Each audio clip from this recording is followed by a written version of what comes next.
माझ्या तर आळसपणाचा ना कहरच झालाय. आणि त्याआधी मी इथं ध्रुवचा टिफिन बनवण्यासाठी घेतला होता, तर त्यामध्ये मी बनवणार होते आलू पराठे. इकडं आलू मॅश करून घेतले, त्याला फोडणी दिली, मस्तपैकी त्याचे पराठे सुद्धा बनवून घेतले आणि ध्रुवचा टिफिन बनवून त्याला लगेचच पाठवून दिलं. तोपर्यंत दूधवाले पण आले, दूध तापायला ठेवलं आणि म्हटलं चला केसांना तेल लावून घेऊ. खूप दिवस झालं मस्त असं मालिशच केलेली नव्हती केसांना. छान असं तेल लावून घेतलं आणि मस्त असे केस टांगून दिले आणि इतकी सर्दी झाली, म्हटलं चला आज वाफ घेतल्याशिवाय काही पर्याय नाही. आणि निवांत बसून मी इकडं आलू पराठ्यावरती ताव मारून घेतला.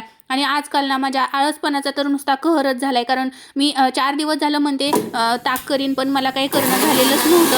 आज म्हटलं चला त्याचा काहीतरी मुहूर्त लावूनच टाकूया. 3-4 भांडी इकडे हलवून घेतली, तोपर्यंत असा उद्योग झाला होता. ताक करताना नेहमी माझ्याकडनं असलं काहीतरी होतच असतं, ते जाऊ द्या, पण मस्त असं लोणी ह्याच्यातून निघत होतं, त्यामुळं मला इतकं भारी वाटत होतं. इतकी साय साठली होती आणि त्यापासून एवढं सगळं लोणी मला भेटलेलं होतं.